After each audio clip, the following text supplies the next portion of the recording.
1. Hello, guys. Welcome back to the NW Sportscast. Your Seattle Mariners get on the board for the first time in 2024. They beat the Red Sox 1-0 and moved to 1-1 on the year. Levi, what is your initial thoughts on this game?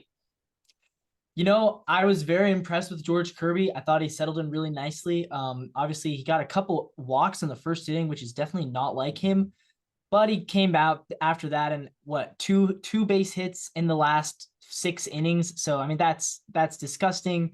So very impressed with him, as well as Andres Munoz coming in with a runner on in the 8th inning and needs to get that last out, and he does, and then comes in the 9th and just bam, bam, bam, quick 1-2-3, couple of strikeouts, throwing 100 miles an hour. Andres Munoz, George Kirby, those are the two really big positives from this game that I see. Yeah, a couple of huge positives. Look, when you look at your Mariners team and you think, how are they going to win ball games throughout the season? It's going to be a lot of these 1-0, 2-1, 3-2 type of wins. This is kind of the formula for the Seattle Mariners this year. We have such a good pitching rotation. You see that tonight with George Kirby, and then a really solid, above average bullpen. And you see that with Spire, Stanek, and Munoz. And they get the job done after Kirby goes 6 2/3 scoreless. Really, really well done. Disappointing that the offense couldn't get going a little bit more. But hey, when you have this dominant of a pitching staff, all you really need is that one big hit. And that came from JP Crawford. He hit the ball really, really hard down the right field line, barely stayed fair. And that's all the Mariners needed in this one. 1-0 win against the Red Sox.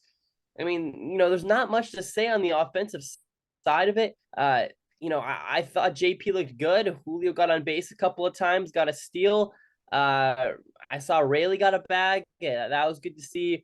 I thought Jorge Polanco consistently throughout the game was swinging for the fences, looked uncomfortable, was kind of chasing.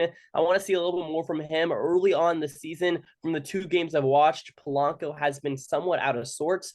But yeah, this goes all back to the pitching. The Mariners and George Kirby in particular show why they are the best pitching staff in all of baseball. Yeah. Yep. I agree. I mean, is it a bummer that we didn't score more than 1 run off of 3 hits against Nick Pivetta? And Pivetta's not a bad pitcher, but yeah. No, I mean Nick Pivetta, yeah, last year he actually had a decent season. Before last year, this would have been out of the question for him, but yeah, it's a good season last year. Strikeouts for Pivetta, 10. Yeah, which again, you shouldn't strike out 10 times against Nick Pivetta, but also it's early in the season, so yeah, I'm willing to be generous. I'm willing to cut him some. Well, three hits to 10 strikeout ratio. Yeah, no, you're looking for, especially when George Kirby's as dominant as he is, like you said, doesn't matter. Exactly, doesn't matter. But it's been preached all off season long. From the front office and the players and everything is just they're trying to not strike out as much at the plate this year. They brought in guys specifically to do that, and then 10 strikeouts against Pivetta and 4 more against Winkowski. 14 strikeouts in 9 innings compared to only 4 hits. Not great, but again, hey, you can get by with it once in a while. You got George Kirby, you got Munoz, and I wouldn't count on it every time, but this time it works out. Well, I gotta be honest. I think the we're trying to cut down on strikeouts was kind of a smokescreen. I think they said that when they got rid of Kelenic and Teoscar and Suarez, see, we know what we're doing, but really they got rid of them because they needed to get rid of. They were trying to cut down on costs. Because then they went out and they brought in a bunch of guys who also strike like Polanco. That is one of his weaker aspects of his game. Same as Mitch Haniger. Same as, well, okay, I'll say Luis Urias supposedly is meant to not strike out much, but we'll see how that goes. So I don't think that was really their goal. I think they just kind of said that because they wanted to have something to say. I mean, you could argue it. Quick side note on Urias. Bottom of the 8th inning, runners on the corners, I believe, a ground ball to third, and Urias just spikes it in the dirt. Luckily, Ty France with a heroic save, but I was holding my breath there. I was like, yeesh, like that could have ended poorly, but Ty France, he's a better defensive player than a lot of people give him credit for. Yeah, he is definitely. He's learned that position well. But you mentioned Urias. Yeah, I've been looking at the Mariners Twitterverse the past 15 minutes. It's a lot of when's Urias gonna get DFA? That's crazy. People, Yeah. I suppose, according to the Mariners fans right now on Twitter, Luis Urias is Tommy La Stella 2.0. So do with that what you will. Okay, I will for sure. Levi, just early on in the season, obviously only a couple games in, it's good to see the Mariners move to 1-1. A lot of positives to look at, but one of the downsides is for sure the offense. It has to be over the last couple of games. What do you think the main problem is over the last few games? And if you had to point to one player in the starting nine who's really disappointed the last couple of games, who would you point to? I can't say there's anyone really that I've been disappointed with. Like I said, it's so early in the season.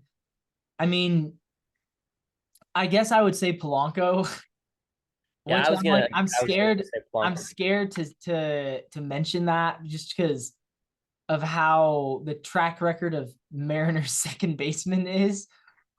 We're so early. Yeah. I mean, he got a hit. He got a double yesterday, so I think he's gonna be okay.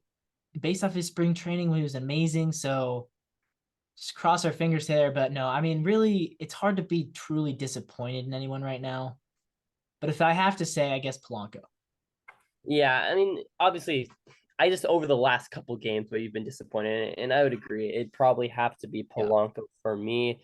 There's a few other guys. Canzone, I thought hasn't looked great at all, Mm-hmm. especially in the outfield. A few of his effort plays, especially yesterday, definitely come into question. Yeah. And he goes 0 for 3 again tonight. Yeah, this Remember, offense, he won the starting job over Rayleigh. So yeah, and really got a hit today, which Rayleigh did get a hit today. 1 for 3. But hey, when there's only 4 hits, that's one of your So better who are ball we players. waiting on? Is who is still hasn't got a hit yet for this? Has Polanco gotten his hit? Polanco had one yesterday. Urias is still looking for his first hit as a Mariner. Hopefully Yeah. that comes soon. Um, and I guess Canzone is still hitless. But most of the guys, I feel like at this point have a hit already, which is nice. It's good. Good. Yeah, it's good to see for sure. But they're not coming in bunches, that's for sure. No. Uh, JP Crawford, the lone wolf today Yeah. in the Mariners category as far as RBIs go. A lot of things to talk about in this one, but at the same time, not much at all. I mean, George Kirby just looked dominant. Something to Yeah. note from Kirby's performance: 8 strikeouts in 6 2/3 work. That's really solid for Kirby. He's a guy that's averaged a little bit on around 8K per nine last year and the same the year before.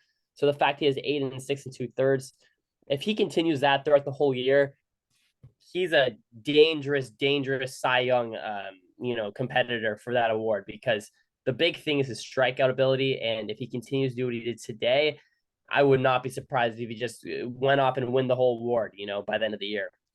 Yeah, I mean, if he gives us 6 innings, 0 runs every game, he's definitely winning the Cy Young, wouldn't you say? No, but I'm talking, yes, Yeah. obviously, but I'm talking specifically his strikeout capability. Yeah. There Oh, was there was a totally. couple of chances, in the first inning, the Red Sox could have had 1 or 2 runs in this one, and luckily Kirby, didn't give them up. I also thought the umpiring favored the pitching a lot today, which is maybe part of why it was a 1-0 ball game. Specifically, eighth inning, Munoz gets away with a couple of balls that were, let's say, just very favorable for Munoz. Let's put it that way. Yeah. And throughout the game, there was a couple of big misses on both sides. Did not love the umpiring. Still an advocate for the robot umps to a certain degree for sure. So we'll see what happens as far as that goes. But yeah, no, George Kirby looked absolutely dominant. Andres Munoz looked really good as well. He battled back from a 3-0 count in the ninth and got a strikeout. That was good to see. A lot of good things from the Mariners in general, especially from the pitching side. Defensively, really, really well done as well. It's just the hitting right now, and it's been that way for the last few years. So hopefully they can get it going. Yeah, agree. Who'd you say player of the game? I mean, Kirby. Yeah, I said JP Crawford just because I think the magnitude of his home run and like Yeah, just but in the moment, it felt like that was the game-changing play, and it was. But I agree. You could definitely go with George Kirby there as well. Crawford just isn't put in that position to make that game changing play without Kirby. Right. That's Yeah. why I pick Kirby there. And Crawford, he has his homer, but the ball's 10 feet to the right. It's a foul ball. And other than that, he was just 1 for 3 in the night. Still a good showing by Crawford for sure. But I feel like you got to go George Kirby. 8 strikeouts, Yeah. It's six true. and 2/3 scoreless. Really, really well done by both those guys. JP Crawford, a very valiant candidate as well for player of the game. Tomorrow, we got the rubber match between us and the Red Sox, or there's two more. So we'll see what happens. We'll either secure the series tie, or we'll have to fight for it on Monday. Sorry, I'm all On sorry. Sunday. It's Sunday. currently it's Yeah. Friday right now, Drew. Let's get our days right. Well, I've been in my dorm room for about 48 hours at this point. I have not seen the sun, had my flu game today, I guess you could say. Not feeling well at all, but we're battling, still watching some Mariners baseball and recording post game, so that's good. Anyways, yeah, 4 game set, 1-1 Yeah. right now. Mariners could secure the series tie tomorrow. And tomorrow in the bump, you'll see Logan Gilbert for the first time. How do you expect he'll perform, Levi? I'm looking for somewhere in the middle of what Castillo gave us on opening night and what Kirby gave us tonight. If Logan can give us 6 innings, 2 runs, that'd be awesome. And I don't really see any reason why not to expect that from him. Red Sox are Yeah, throwing Cutter Crawford, so as from what I know about Cutter Crawford, he's young, got some potential, but still pretty raw, and I don't think his numbers were that good last year. So hopefully, take advantage of that. hopefully, but this Mariner offense hasn't been taking advantage of much in the last couple of games, but that could all change tomorrow. Logan Gilbert, yeah, I'm kind of with you in the same boat. Somewhere in between Castillo and Kirby would be great. Something hopefully closer to Kirby than Castillo. Yeah, Mentioning Castillo and Gilbert and all of them, it begs the question: has Kirby passed Castillo as the Mariners' #1 pitcher? I don't know. If you're going to a 5 game set in the playoffs, do you throw Kirby first right now? Maybe it's a little too early. I still probably lean Castillo, but well, after we today's argued about performance, this, didn't we? I know, and I picked Castillo. You pick us, and I think I said Kirby. You But then I did. went back on my word the other day. I did my Mariners ranking video, and I ranked Castillo as our second best player, and I ranked Kirby as our third. So I don't know. Levi's contradicting What do himself. I But think? does this change it? Does this change anything? We'll see. We'll see when the rankings come out in May, I guess. But we'll have to monitor the situation throughout the month. Yeah. Castillo could definitely come back and throw an 8 inning gem in his next outing, and no one would be surprised. And Castillo often does that, where he Yeah. has a not so great start and then comes back and throws, 8 and a third or whatever, just ridiculous Yeah. amount of stuff. So we'll see what happens, but definitely a good start for Kirby's.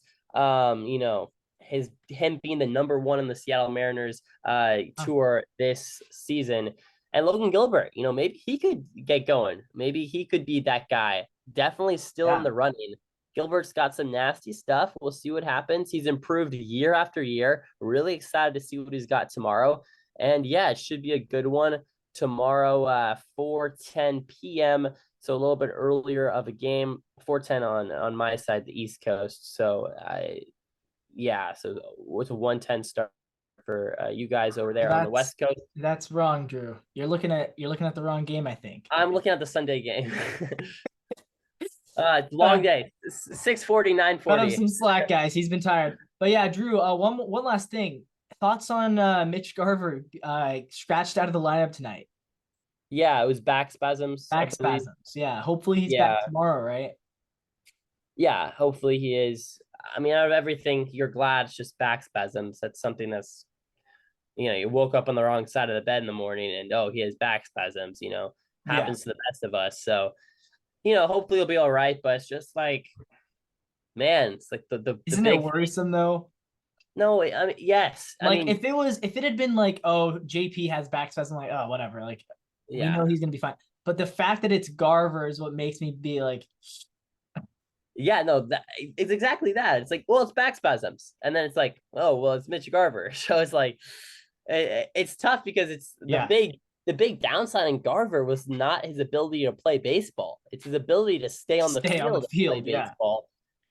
And I know it's like, oh, it's just back spasms, or it's just a wrist thing, and he'll be out a week, or his neck's hurting. It's like, well, these things start to add up, and then all of a Right. sudden he's played 95 games out of the 162 to end the year.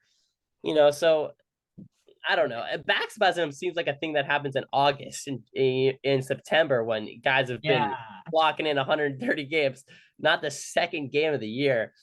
We'll see. We'll Maybe he's see. got to get a new bed. Maybe he should be like Dak Prescott, really get what's that? The mattress The 360 sleep number or whatever. Yeah. number. Yeah, maybe he should get a new bed because back spasms not exactly it, but he should be back in the lineup tomorrow if I had to guess. Yeah. And then I'm also guessing we're going to see Rojas back in that lineup as well. Yeah, where would you go with Rojas or Urias right now? I mean, I know it's a lot I of mean, it's pitcher dependent, but so far, Urias has given us nothing offensively and multiple questionable plays in the at third base defensively. So right now, I think you'd go with Rojas. But obviously Scott Service sometimes just comes out with fun new ideas. So yeah. All right. Anything else, Levi? I think that'll about do it here. yeah, I think that's it, guys. To wrap things up, thank you all for watching. This is the NW Sportscast. We're doing post games every single game. Hopefully this season, we're gonna hold ourselves to that. And if you like the Mariners as much as we do, then join us for the ride. We are like 2 subscribers away from 600, I believe. So help us get Yeah, there, that's maybe huge. tonight. And with that being said, guys, as always, Drew. Yeah, go Mariners.